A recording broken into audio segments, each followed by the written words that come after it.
Allô tout le monde! J'espère que vous allez bien. Donc, c'est fait! Mon premier demi-marathon officiel est officiellement fait. Êtes-vous prêts à avoir ma médaille? Je la trouve super belle. Checkez ça! J'ai réussi! Euh, on voit ici 21,1 km, demi-marathon de Lévis. Puis, dans le fond, le 20, c'est parce que c'est la 20e édition du demi-marathon de Lévis. Fait qu'aujourd'hui, je vais vous parler un petit peu de mon expérience, puis je vais faire mon journal personnel en même temps parce que j'ai eu plusieurs struggles. Voilà. Puis je vais vous montrer aussi, j'ai le chandail parce qu'il donnait un chandail. Il est tellement beau, là, la couleur est écœurante. Checkez le dos.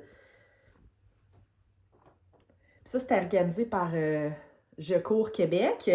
Puis je l'ai porté finalement pendant la course. Ils me l'ont donné le matin même, puis je l'ai porté pendant la course. Parce que, premièrement, il faisait froid. Genre, le matin même, euh, dimanche le 5 mai, by the way, à Lévis, Rive-Sud de Québec. Le matin même, puis je regardais les jours avant, je savais pas comment m'habiller. C'était comme 5, 6, 7 degrés.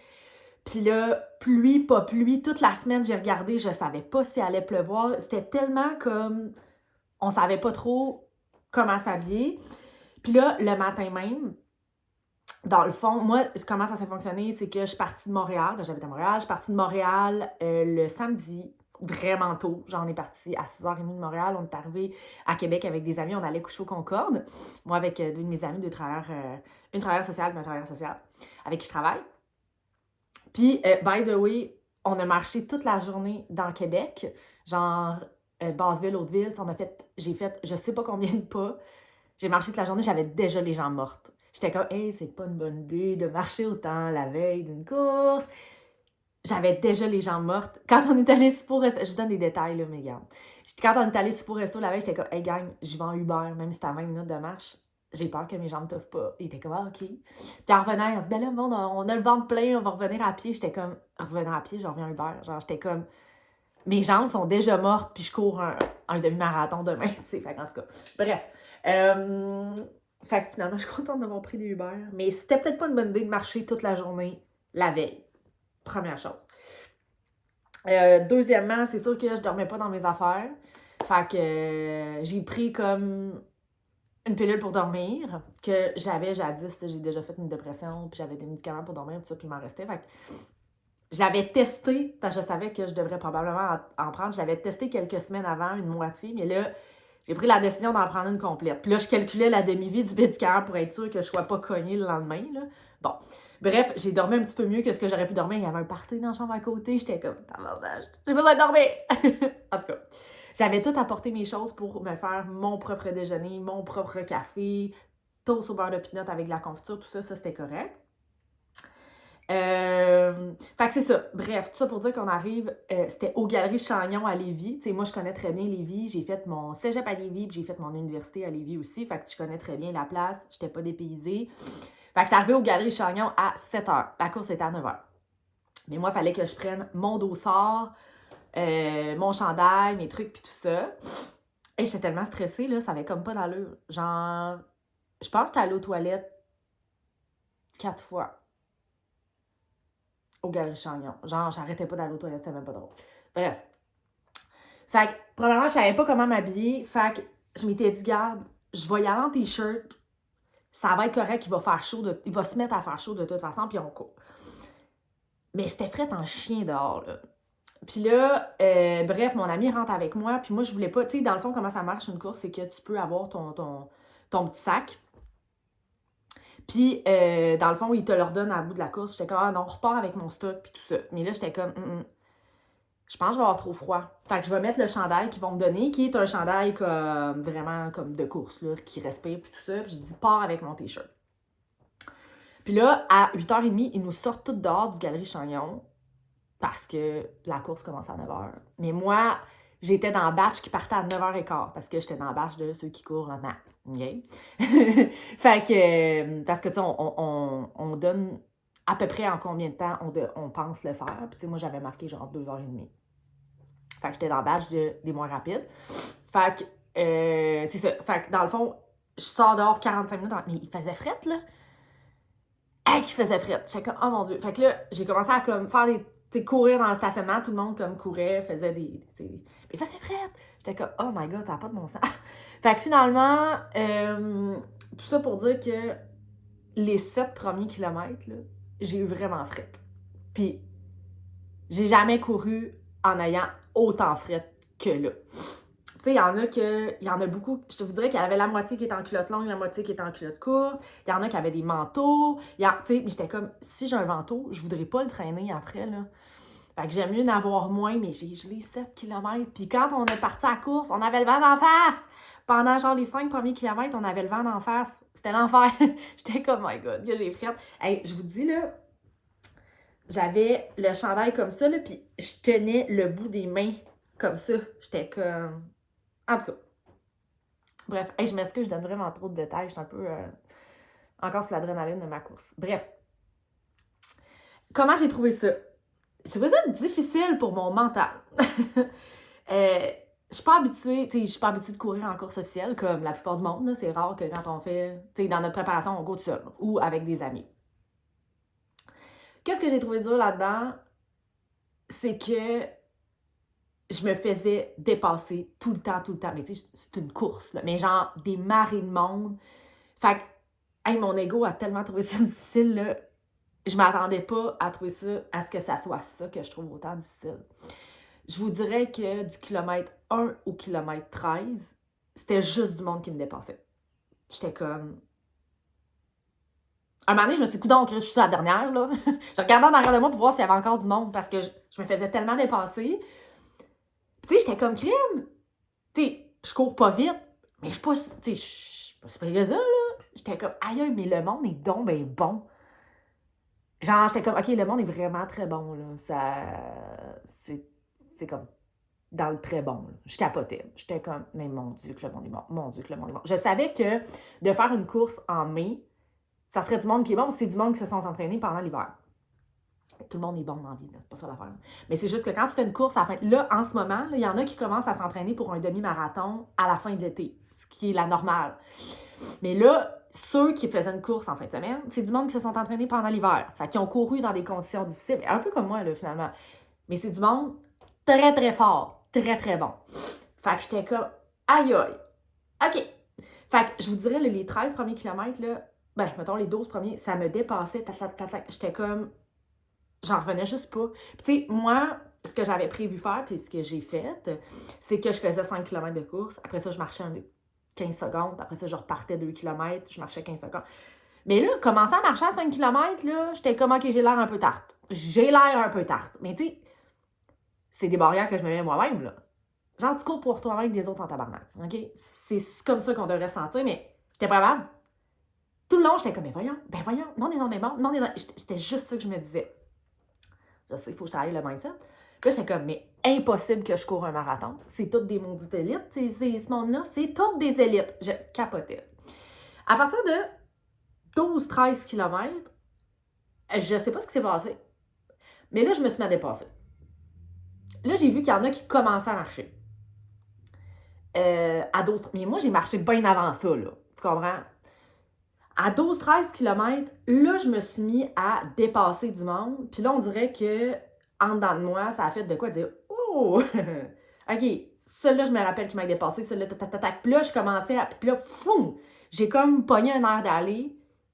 Puis je sais pas pourquoi, à 12 km, j'ai pogné une accélération jusqu'à 18 km. J'allais plus vite. Mais c'est vraiment bizarre le feeling que ça m'a fait. Mais c'est ça, entre 12 et 18, c'est là que j'ai pogné une accélération. Puis là, je me suis mis à dépasser du monde qui ont commencé à marcher, tu sais. Je suis contente, comme pareil, d'avoir commencé à marcher à 5 km. Mais marcher, quand je dis marcher, là, c'est comme je vous dis, 15 secondes aux 2 km. Parce que ça me permet de faire les périodes de course plus longues, puis ça me permet de descendre mon rythme cardiaque. Parce que je regardais ma montre, puis j'ai roulé entre 175 et 180 tout le fucking long de ma course. J'ai l'impression que d'avoir eu le vent d'en face au début, ça a fait monter mon rythme cardiaque, puis j'ai à peine été capable de le descendre. Fait que j'ai tenu pendant 2 heures et demie un rythme cardiaque entre 175 et 180. Puis dans mes dernières courses que j'ai faites, dans mes dernières longues courses, ben je tenais mon pace entre 160 et 170. Fait que c'est un gap qui est vraiment plus haut, auquel je n'étais plus habituée à pacer. Je vais dire ça de même, là.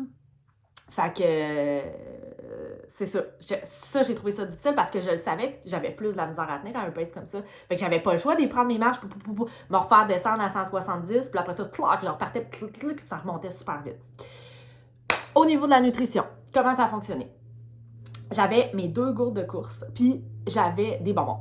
Puis j'avais un gel de course, puis la veille, j'avais été chez Sport Expert, je pensais m'acheter mon gel préféré, genre mon chrono au café.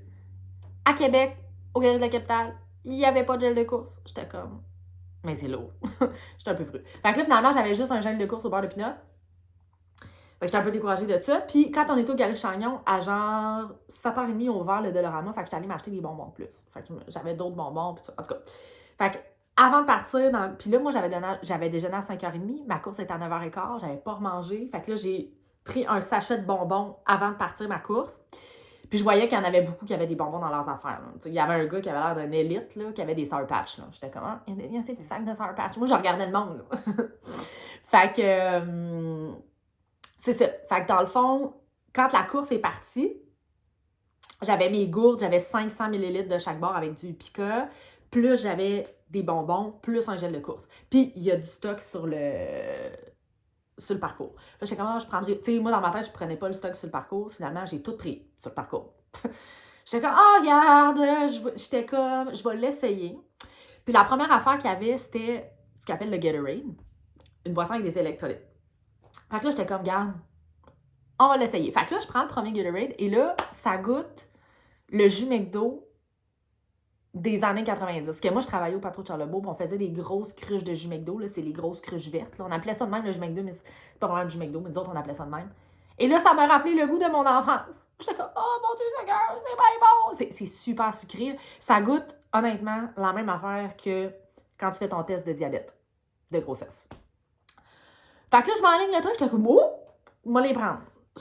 Parce qu'il y en a plein d'autres, là, tu sais. Fait que là, il y avait de l'eau, il y avait du Gatorade. Un moment donné, il y avait un gel de chrono à l'érable. J'avais jamais goûté, je savais que c'était ça. J'étais comme... À 5 km, j'ai pris la moitié de mon chose de beurre de pinot. Puis à genre 12-14 km, il y avait le chronogel à l'érable. Fait que quand je suis arrivée au chronogel, je me suis arrêtée 3 secondes, je l'ai ouvert, foum, je l'ai enligné au complet. J'ai pris un verre de Gatorade / jus McDo. Puis j'ai dit, OK, on part. Mais là, j'ai clenché ça tout d'un coup. J'étais comme, oh mon Dieu, j'ai jamais fait ça. Genre, je vais peut-être avoir mal au ventre, puis ça. Pas en tout.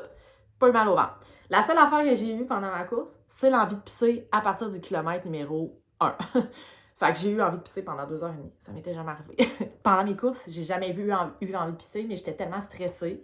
Puis j'étais comme, j'arrête-tu parce qu'il y a des toilettes en chemin. Puis des fois, je voyais qu'il y avait personne, mais j'étais comme, hey, si j'arrête, je serais pas capable de repartir. Fait que j'ai pas arrêté de pisser, j'ai eu envie tout le long. Fait qu'il y a eu ça au niveau de mon alimentation. Fait que ça a quand même bien été. Je me demande si c'est pas le chronogel qui m'a donné le boost pour repartir. Ça se peut aussi. Fait que finalement, si vous voulez savoir le temps que j'ai fait, j'ai fait 2h18. Moi, ce que j'avais mis sur mon miroir dans ma salle de bain, c'était finir mon demi-marathon entre 2h17 et 2h38. J'ai fait 2h18, soit 6 minutes 33 secondes par kilomètre. Mon dernier demi-marathon, j'avais fait en 6,39 ou 6,40. Fait que c'est une amélioration. Je suis vraiment fière de moi. Reste que j'ai un sentiment quand même... Je savais que ça resterait là, ce maudit sentiment-là, de dire « Voyons, t'as l'air que le monde est donc bien bon. » Puis je dis « Non, même pas, je n'en même pas. » Puis là, j'étais comme « Non, j'ai couru un demi-marathon, ça va. » L'affaire, c'est que là, c'est mélangé avec un sentiment de peur du marathon en septembre. Reste que je continue tel que prévu. Je vais commencer à m'entraîner pour le marathon, puis advienne que pourra, faire confiance au processus, là, ben c'est ça aussi. C'est de faire confiance au processus, puis Le demi-marathon, j'avais comme pas de doute que j'allais y arriver. Le marathon, c'est une autre chose, tu sais. C'est drôle parce que quand on était au Galeries Chagnon au début, il y avait une fille qui avait l'air calissement shape, mais qui était calissement shape probablement. Puis elle parlait de son expérience de marathon de l'année passée. Elle disait je me suis mis à vomir un moment donné parce que ça m'a comme tout taqué dans l'estomac, il n'y a plus rien qui passait, puis genre j'ai pas fini, puis genre je me suis mis à vomir. Puis j'étais comme oh, ok, tu sais. J'étais comme ok, c'est vraiment pas pour les doux là. Puis quand on est arrivé au fil d'arrivée, mon père était là, mon ex était là avec les 2 enfants, puis mes 2 amis, José et Martin, travailleurs sociaux. Fait que, tu sais, c'était vraiment cool. C'est drôle parce que mon père et José m'ont dit, hey, il y avait du monde qui passait le fil d'arrivée puis qui se mettait à vomir. Genre, mon père dit, j'ai vu 5 personnes qui se sont mis à vomir en passant le fil d'arrivée. J'étais comme, ah ouais. Fait que, tu sais, ça pousse sur le physique, vraiment. Là.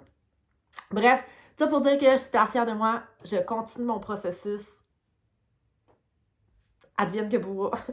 Je me remonte ma médaille.